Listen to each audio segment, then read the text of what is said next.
Crystal Wade here with Let's Wade In. So glad you could join us today.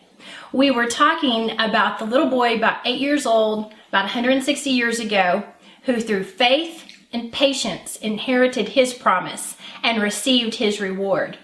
Now the rest of the story is what he did and his perseverance, the stick-to-itness, which is what perseverance is, and his patience, which was his calmly bearing up under trials without complaining, and his faith, that was his belief in the Father, and that the Father does reward those who earnestly seek him. So with his faith and his patience and his perseverance, he inherited the promise, his desire, his reward, which was a horse. Okay, so fast forward about 16 years later, he's a grown-up, he's an adult, he's a man, and he is living on the frontier with his brother. And they each have farms, and his brother has a store. And he also has several horses, more than one. And he's very skilled with them. He's very patient with them. And he's very good at farming. And he and his brother are well supplied going into the winter. Now, in this area of the country, winters were hard. There were blizzards, and blizzards are when snow comes at you in every which direction so that you cannot see which way is forward. So it's the beginning of the winter, and people in the town, or some people that had their ears and eyes on, noticed some unusual things. There were unusual patterns with the geese. There were unusual patterns with the muskrats. They were building their homes with the walls very, very thick. So the people that understood knew this winter could be a little unusually difficult. Then an Indian came into town, and he told, in the best that he could with the language barrier, he told the townspeople that every 7 years there was a hard winter. And on the 21st year, there was a very hard winter that would last 7 months. 7 months of blizzards. They're out on the frontier in a pioneering town, facing a winter they did not know was coming for 7 months. So food is going to be an issue. Well, this young man now, who was our little boy with the reward, is now grown, and he and his brother, again, they are very well supplied for the winter, but not everyone in the town was well supplied for the winter because they did not know, as the Indians knew, that this was the 21st year. And so as time went on and the blizzards continued, the supplies in the store ran out. They had telegraphs coming through, messages coming through that trains were being sent. But the trains could not make it through with the supplies because of the avalanche of snow. Anytime they would get it dug out a little bit, more snow would block it in. I think at one point they had 3 trains backed up in the snow, could not make it through to the town with the supplies. The people in the town are cut off from their food supply, and nobody is talking about this because at the time everyone was dealing with life with patience, which means to bear up under trials calmly without complaint. So they are, as we would say, keeping a stiff upper lip and soldiering on through this very difficult winter. Well, our young man, who is now about 24, was at his brother's store one evening, and he said to his brother, "You know, I think some people in this town are starving." And his brother said, nobody's in this town is starving, because his brother thought, you know what, we're doing good. And so it's natural to look around and think others are where you are. Well, our young man he was a good observer of people, and he said, no, I really think some people in this town are that bad off that they are literally at the edge of starving because the food has run out. And he said, you know what? I don't have a family. I'm a single young man. And I heard about that farmer who may have a crop of wheat hidden for sale in the spring. I've heard about him, and there's been rumors about him. And he said, you know, the other men in this town have families, and they cannot risk going out trying to find this needle in a haystack potential farmer in the snowdrifts. We don't even know exactly where his property is. They can't risk that because they have wives and children. He said, but I don't. I could go.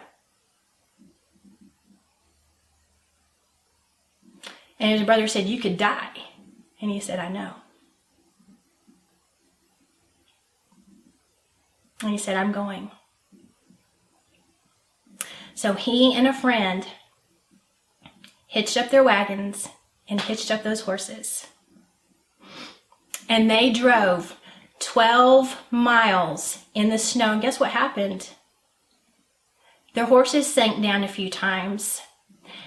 And they had to unhitch the horses and pull them out of the snow drifts and their wagons, just like he had had to do when he was 8 years old with that little oxen team. And do you know what? He had the skill and the strength and the faith and the patience and the risk and the adventure and the power and the strength as a young man who knew he could do it because he had proved it to himself as a boy. And so he used the same faith and patience that he used when he was trying to prove to his father that he was mature enough to get a horse, to get those horses pulled out of the snow, back on track. And guess what? Miracle of miracles, they found the farmer. And the farmer did have wheat. And after a period of time, he decided to sell it to him. And so they loaded up about 60 bushels of wheat in their 2 wagons, and they headed back to town. And guess what happened on the way back? Because they had had to talk so long with that farmer, it started to get dark, and it is hard to find your way back in the dark, in the snow. No GPS, no map, nothing, just your skill, the stars, and your faith and patience. And the horses sinking down into the snow and in the places underneath it where the grass was, and so there were sinkholes.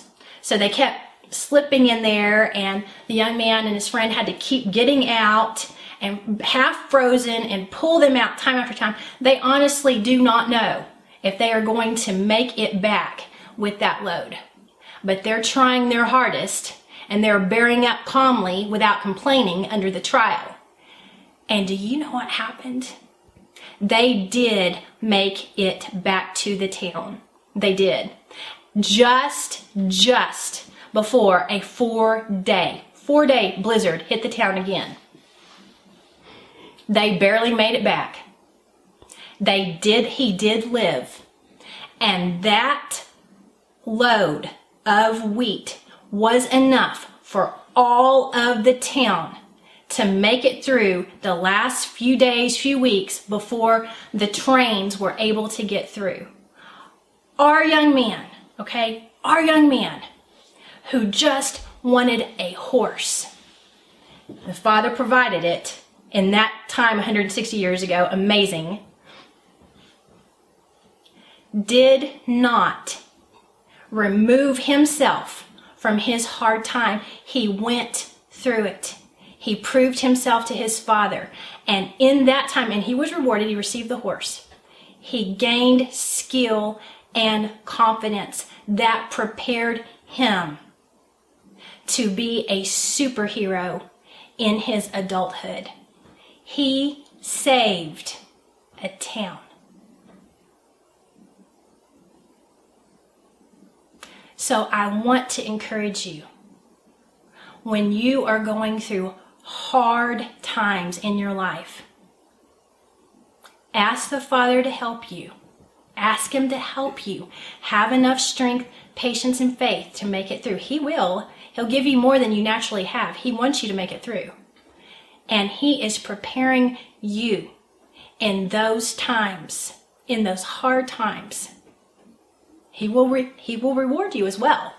But he is preparing you for something greater in those times. You will look back and find out you were prepared to be the superhero like our young man was. Now, you need to know the rest of the story. This young man's name is Almanzo Wilder. You can read about his superhero story in the book, The Long Winter. I thought it was The Hard Winter. The Long Winter by Laura Ingalls Wilder, his wife. And you can read about his boyhood when he got the horse in The Farmer Boy. And I don't know where my book of that is right now. This is his picture. It's Almanzo as a boy. And this is Almanzo about the time, a little bit older than the time, when he was the superhero that saved the town. Okay? So when you're going through those hard things in your life, you think about him. Because our Father, Acts 10:34, does not play favorites. He will reward you for your faith and patience, just like he rewarded Almanzo. And he is preparing you in that time to be the superhero that he has created you to be. You're going to need the skills. You're going to need the skills, okay? So don't quit and don't give up when you're going through hard times and trials and troubles. Don't quit. Your Father will reward you. And the skills and the confidence that you get through those hard times are turning you into the Father's superhero. And you too may save a town or do something even greater. Okay? So remember, go with God and go for the gold.